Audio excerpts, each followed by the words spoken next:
I had a friend and colleague who I had met many years ago while she and her husband were students at Star King School for the Ministry, and I was serving there for 7 weeks as a minister in residence.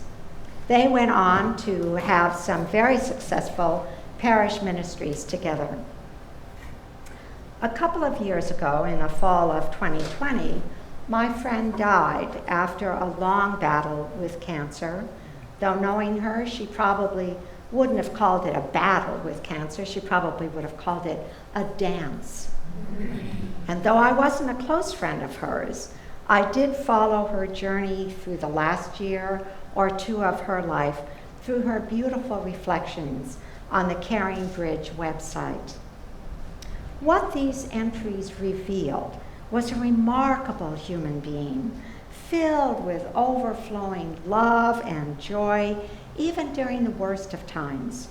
She wrote of visits of her beloved children and grandchildren, of the gardening that brought her such joy and peace, of the beautiful items that she was knitting. And she wrote of the painful cancer treatments, the constant trips to doctors, and the results of tests, some of them encouraging, and the last few months, some of them utterly discouraging. My friend and her husband lived in a state that allowed death with dignity. I think they actually may have decided once they retired to live there because they wanted to have as much control as possible over when and how their lives would end. I'm glad that California now also has such a law. So when my friend received the news that there was nothing more that could be done to stop the cancer, she and her family began preparing for her impending death. And none were surprised when one morning in September of that year, my friend awoke and announced to her husband, "Today's the day." But she had one more thing to do before the end. She wanted to complete writing letters to potential voters in Pennsylvania, urging them to vote in the upcoming presidential election, something that she would not be able to do. On her Caring Bridge page, there was a picture of her sitting in bed, finishing those letters just hours before she let go of life. The early Christian mystic, Meister Eckhart, said that if there is only one prayer we utter, it must be thank you. Thank you for all the gifts that fill our lives, even those experiences we might not call gifts. Thank you for joy and sorrow, for life and death.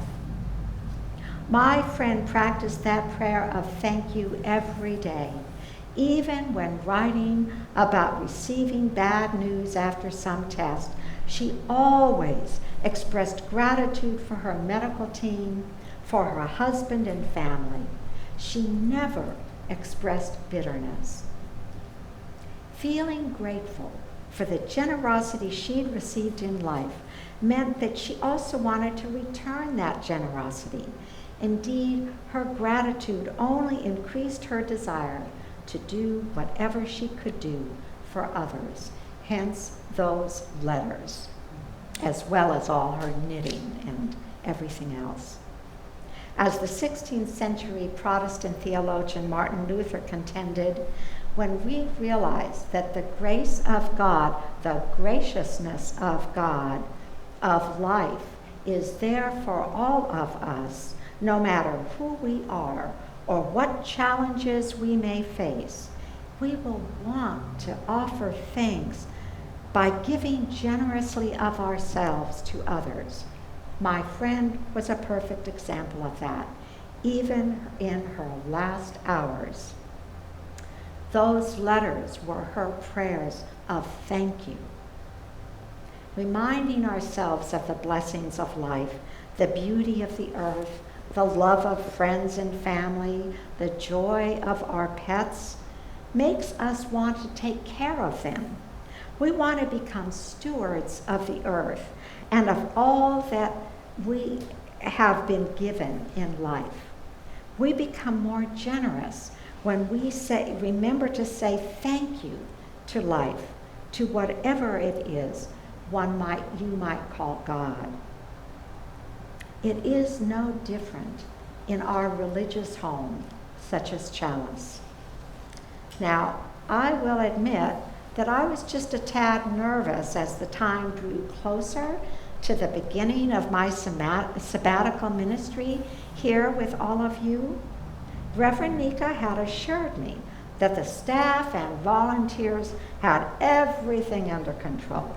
She'd even persuaded the worship associates to handle the scripts from my services after witnessing how overwhelmed I became as she tried to train me in Google Docs,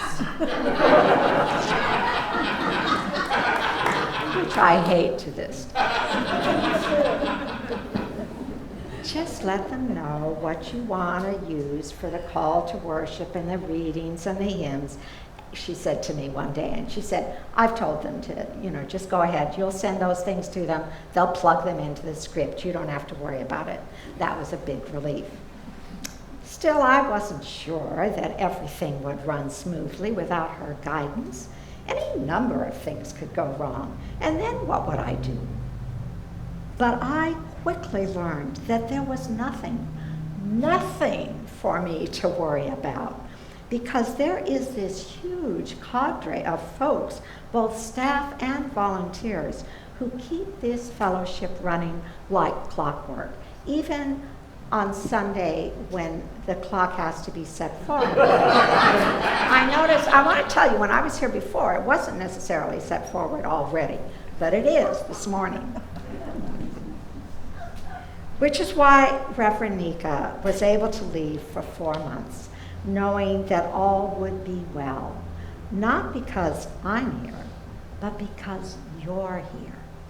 You're the ones who bless this religious home and keep it thriving. And you do it because it's one of the ways you show your gratitude for all that you receive from the many ministries here at Chalice. It's one of the ways in which you say thank you. And I gotta say, you are a pretty amazing congregation. For starters, your worship services are superb, some of the best I've ever seen, from beginning to end. When I attended last December, the Sunday that Reverend Nika and I presented our covenant with each other, I was just blown away by it all. I even like your joys and sorrows, something I've never liked in the past.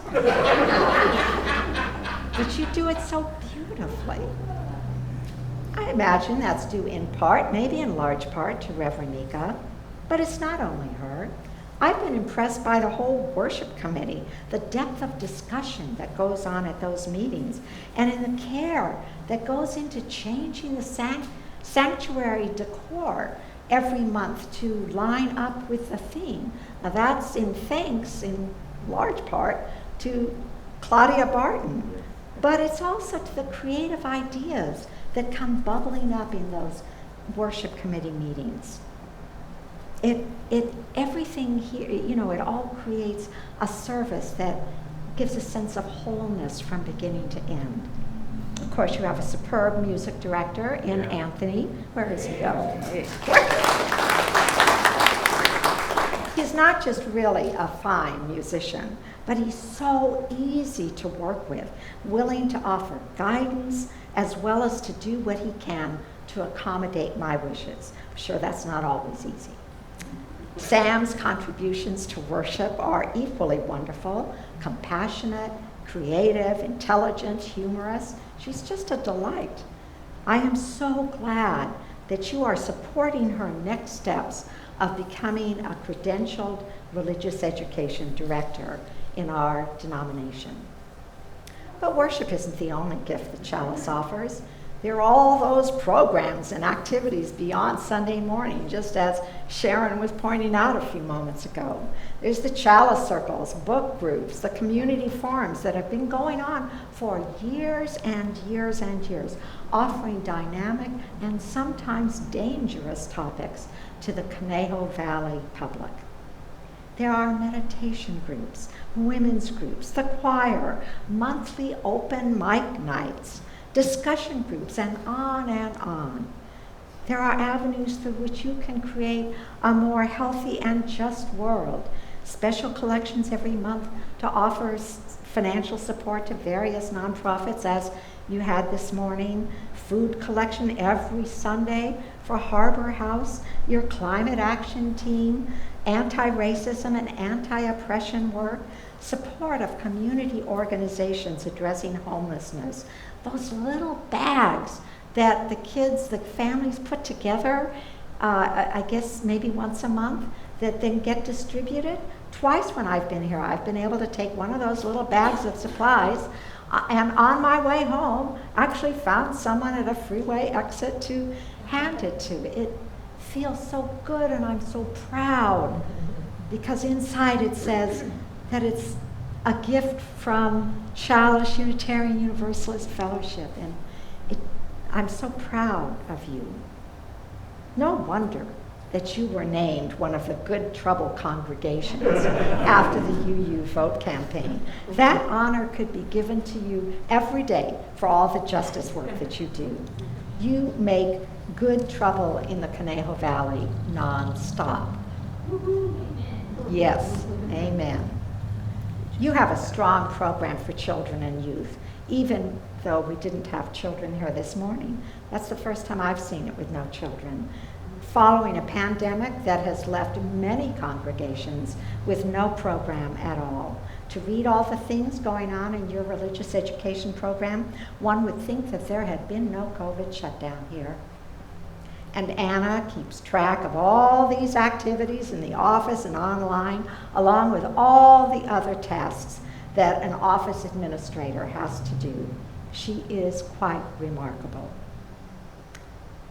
I didn't need to worry about pastoral care, because just as Reverend Nika had assured me, that committee just holds all of you and your concerns in their care. And it's just remarkable to attend their meetings and watch them care for you. So, just as Sharon mentioned, I was actually surprised to read recently that your membership is only a little over 200, because the number of programs provided here seem more reflective of a church twice your size. You should be very proud. And I know that you are grateful to have found the kind of community described by Starhawk, that one that has arms to hold you when you falter, a circle of healing, a circle of friends, someplace where you can be free. This fellowship is filled with people who believe that life has been generous, no matter what hardships or tragedies may have befallen you. And because of life's gifts, you want to say thank you by giving generously of yourselves to others.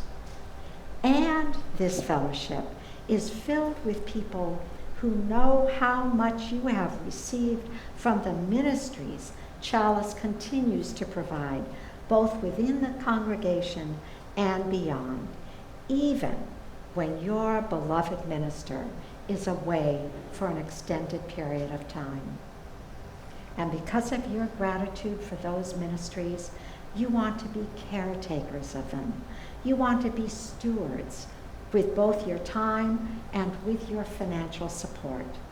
That's why we refer to pledge drives as stewardship drives, because it's about much more than simply promising to give a certain amount of money each year to pay the bills of the fellowship.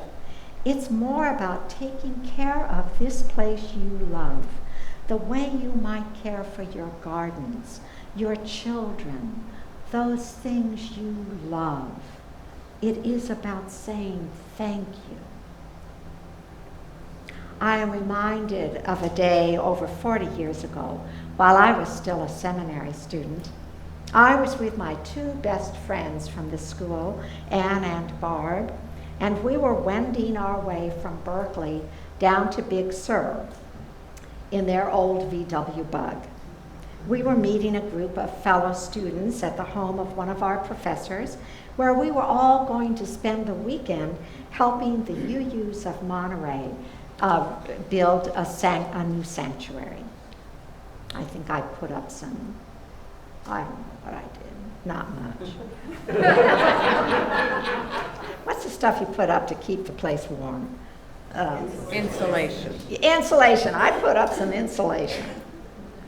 It was a gorgeous spring day, and we were enjoying each other's company, singing, laughing, and probably even talking theology occasionally. And then it happened. We came around a corner, and to our left was an entire field of bright yellow mustard. We gasped at the stunning beauty, and then we fell silent in awe. Suddenly, Barbara rolled down the window of the car, put her head out, and looking heavenward, yelled, "Good work!" I would say the same to all of you. Good work! Especially to the staff and the volunteers who make Chalice the dynamic religious home that it is.